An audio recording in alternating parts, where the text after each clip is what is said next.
Assalamualaikum warahmatullahi wabarakatuh. Perkenalkan, nama saya Sulistiani. Pada video kali ini saya akan menjelaskan mengenai 5 perbedaan teknik konseling yang biasa digunakan oleh guru bimbingan dan konseling di sekolah.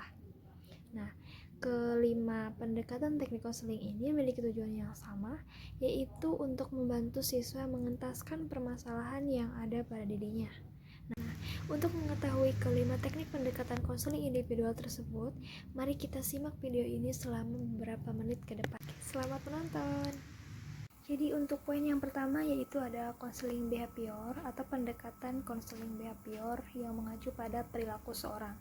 Nah, jadi manusia ini adalah makhluk reaktif yang mana tingkah lakunya itu sendiri dikontrol atau dipengaruhi oleh faktor-faktor dari luar. Manusia memulai kehidupannya dengan memberikan reaksi terhadap kehidupannya, dan interaksi ini menghasilkan pola-pola perilaku yang kemudian membentuk tingkah laku atau kepribadian. Kemudian ada karakteristik dalam pendekatan konseling behavior yang mana yang pertama yaitu berfokus pada tingkah laku yang tampak. Nah, yang kedua ini memerlukan kecermatan dalam melakukan bimbingan dan konseling ya. Kemudian setelah karakteristik tadi ada asumsi tingkah laku negatif, yang mana bermasalah ini adalah tingkah laku atau kebiasaan-kebiasaan negatif seseorang yang tidak tepat, yaitu tingkah laku yang salah yang melanggar norma-norma atau tidak sesuai dengan tuntutan lingkungan kehidupan. Tujuan konseling behavior yaitu menghapus atau menghilangkan perilaku maladaptif menjadi adaptif, atau kebiasaan-kebiasaan buruk ini menjadi kebiasaan-kebiasaan yang baik yang dilakukan oleh seseorang. Jadi tujuan ini sifatnya umumnya harus dijabarkan dalam perilaku yang spesifik. Yang pertama yang tentunya harus diinginkan oleh klien. Nah, yang kedua, konselor mampu dan bersedia membantu mencapai tujuan yang ingin dicapai. Kemudian yang ketiga, klien dapat mencapai tujuan tersebut. Kemudian setelah dicapai tujuan tersebut, kemudian dirumuskan menjadi secara lebih spesifik. Nah, kemudian kita langsung saja ke teknik konseling behavior itu sendiri, yang mana teknik ini digunakan untuk melatih klien. Tindakan ini berfungsi untuk membantu individu untuk mengungkapkan perasaannya yang tidak mengemukakan perasaan. Nah, jadi teknik ini dapat digunakan untuk menghilangkan kebiasaan buruk seseorang. Teknik ini dimaksudkan untuk meningkatkan kepekaan klien agar mengamati respon pada stimulus yang disenangi dengan membagikan stimulus yang tersebut. Nah, jadi stimulus yang tidak menyenangkan yang disajikan tersebut ini diberikan secara bersamaan dengan munculnya tingkah laku yang tidak dikehendaki kemunculannya. Nah, jadi teknik ini dapat digunakan untuk membentuk tingkah laku baru yang baik tentunya untuk klien, dan memperkuat tingkah laku yang sudah terbentuk. Untuk yang kedua, ini ada pendekatan konseling individual, yaitu melalui pendekatan REBT. Jadi manusia pada dasarnya adalah unik, yang memiliki kecenderungan untuk berpikir rasional dan irasional. Nah, ketika berpikir dan bertingkah laku rasional, manusia akan efektif, bahagia, dan kompeten.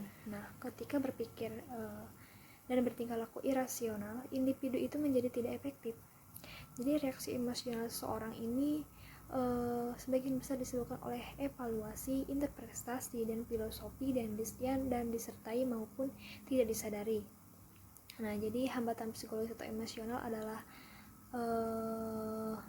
adalah akibat dari cara berpikir yang tidak logis dan irasional. Ada asumsi tingkah laku bermasalah dalam teori REBT, atau bisa disebutkan kekhawatiran dan juga prasangka buruk terhadap sesuatu ya. Kemudian yang sebenarnya tidak perlu kita pikirkan. Nah, yang ketiga, menghalangi individu untuk berkembang baik. Yang keempat, individu tidak berpikir jelas tentang saat ini dan hanya memikirkan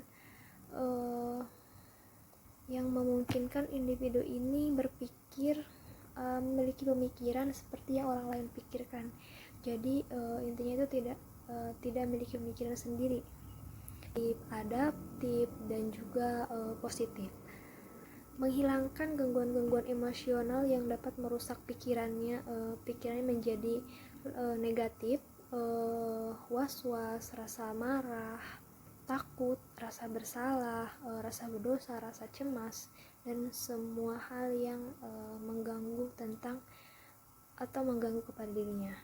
Kemudian ada pendekatan konseling RBT ya, atau rasional emotif tadi. Yang pertama, insight dicapai ketika klien memahami tentang tingkah laku. Jadi kemudian ada teknik konseling rasional emotif atau RBT ya. Ini terbagi menjadi beberapa bagian. Yang pertama ada asertif adaptif, kemudian bermain peran atau role playing, kemudian social modeling, dan lain sebagainya.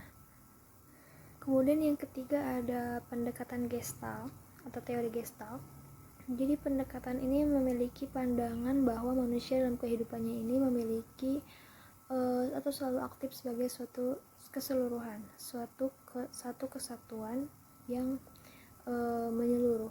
Jadi setiap individu bukan semata-mata merupakan penjumlahan dari bagian-bagian organ-organ sejati seperti hati, jantung, dan organ-organ yang lainnya, melainkan merupakan suatu koordinasi semua bagian tersebut. Manusia terdorong ke arah keseluruhan untuk mengembangkan kesadaran yang akan mengarah kepada terbentuknya integritas atau kebutuhan pribadi. Jadi menurut hakikat manusia, menurut pandangan Gestalt ini, yang pertama tidak dapat dipahami kecuali dalam keseluruhan. Yang kedua merupakan bagian lingkungan yang mana hanya lingkungan itu yang dapat memahaminya atau hanya dapat dipahami melalui kaitannya dengan lingkungan. Yang ketiga adalah aktor bukan reaktor. Dalam pendekatan ini, kecemasan dipandang sebagai kesenjangan antara saat sekarang dan saat yang akan datang. Jadi jika individu menyimpan dari sekarang dan menjadi terlalu terpaku pada masa depan, maka mereka mengalami kecemasan. Dalam pendekatan Gestalt terdapat konsep tentang urusan yang tidak selesai atau unfinished business. Jadi yakni mencakup perasaan-perasaan yang tidak terungkap seperti dendam, kemarahan, kebencian, kemudian sakit hati, kecemasan, kedudukan, dan lain sebagainya. Perasaan-perasaan seperti itu akan terus tetap tinggal dan mengakar pada latar belakang yang dibawa dalam kehidupannya sekarang dengan cara-cara yang menghambat hubungan yang efektif dengan dirinya sendiri dan orang lain. Jadi tujuan pertama teori Gestalt ini yaitu adalah untuk membantu klien agar berani menghadapi berbagai macam tantangan maupun kenyataan yang harus dihadapi. Tujuan ini mengandung makna bahwa klien haruslah berubah dari ketergantungan dari ketergantungan orang lain dan dapat lebih banyak meningkatkan kebermaknaan dalam hidupnya. Kemudian ada teknik-teknik konseling Gestalt yang pertama ada konseling dialog. Kemudian dialog ini dapat dilaksanakan dengan menggunakan teknik kursi kosong. Nah, jadi contohnya itu seperti saya bertanggung jawab merupakan teknik yang dimaksud untuk membantu klien agar mengakui dan menerima perasaan-perasaannya daripada memproyeksikan perasaannya itu kepada orang lain. Kemudian ada teknik bermain proyeksi. Proyeksi artinya memantulkan kepada orang lain perasaan-perasaan yang dirinya sendiri tidak mau melihat atau menerimanya. Nah, jadi mengingkari perasaan-perasaan sendiri dengan cara-cara memantulkannya kepada orang lain. Sering terjadi perasaan-perasaan yang dipantulkan orang lain ini merupakan atribut yang dimilikinya.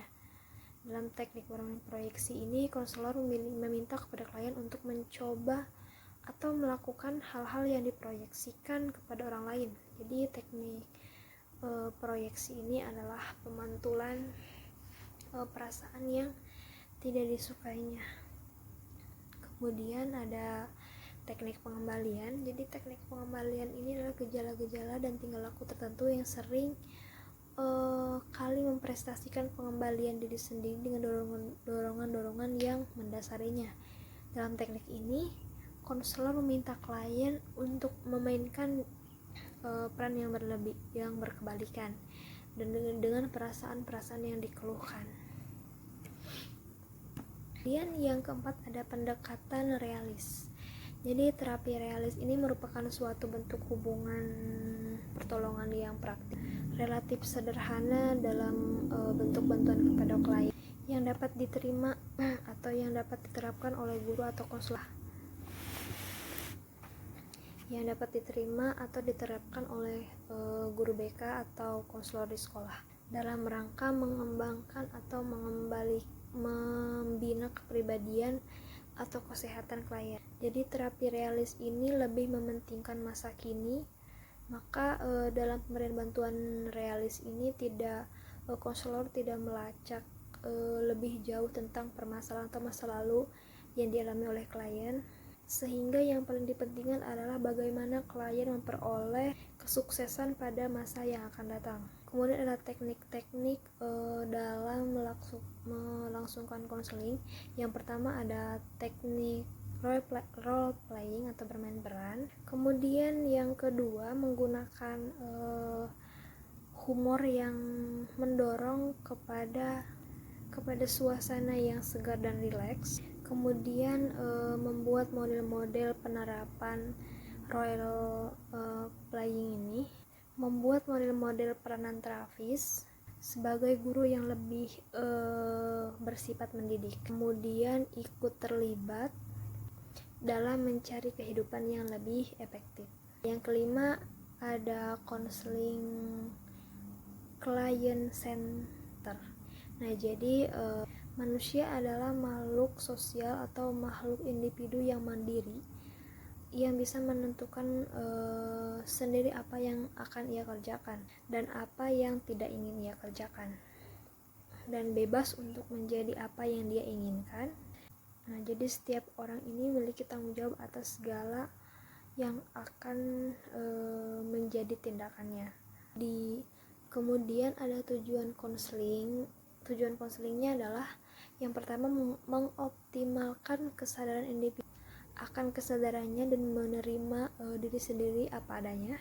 Yang kedua, memperbaiki dan mengubah sikap, persepsi, berpikir secara positif, kemudian keyakinan serta pandangan-pandangan individu yang unik yang tidak atau kurang sesuai dengan dirinya agar individu dapat mengembangkan diri seoptimal mungkin. Kemudian ada teknik-teknik konselingnya adalah sebagai berikut.